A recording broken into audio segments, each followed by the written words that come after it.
தமிழ்நாடு அரசியல் பெரும்பாலும் திமுக அதிமுக என இருதுருவ அரசியலாகவே இருந்த நிலையில் தற்போது விஜயின் தமிழக வெற்றிக் கழகத்தின் வருகை அரசியல் போக்கையே மாற்றி அமைத்துள்ளதாகவே பார்க்கப்படுகிறது.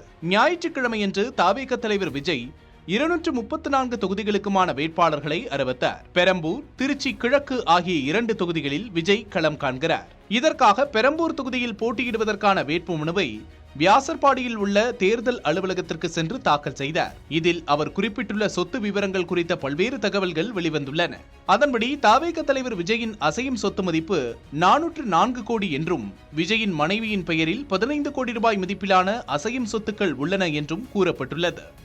அதேபோல தன்னிடம் 115 கோடி ரூபாய் அசையா சொத்துக்கள் இருப்பதாகவும் பிரமாண பத்திரத்தில் விஜய் கூறியுள்ளார். மேலும் தன்னிடம் 2 BMW, Lexus, Toyota Vellfire, Maruti உள்ளிட்ட கார்கள் சொந்தமாக இருப்பதாக விஜய் கூறியுள்ளார்.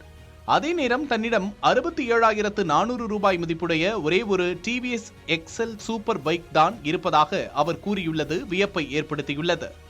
இது தவிர தனது தந்தை SA சந்திரசேகருக்கு 3.2 கோடி ரூபாயும், தாயார் ஷோபாவுக்கு 87.12 லட்சமும், மனைவி சங்கீதாவுக்கு 12.60 கோடி ரூபாயும், மகன் ஜேசனுக்கு 8,78,000 ரூபாயும், மகள் திவ்யாவுக்கு 4.60 லட்சம் ரூபாயும் கடனாக வழங்கியுள்ளதாக விஜய் குறிப்பிட்டுள்ளார். இதுபோக தவேக பொதுச் செயலாளர் N ஆனந்துக்கு 3 கோடி ரூபாய் கடன் கொடுத்திருப்பதாகவும் தவேக தலைவர் விஜய் தாக்கல் செய்துள்ள வேட்புமனுவில் குறிப்பிட்டுள்ளார்.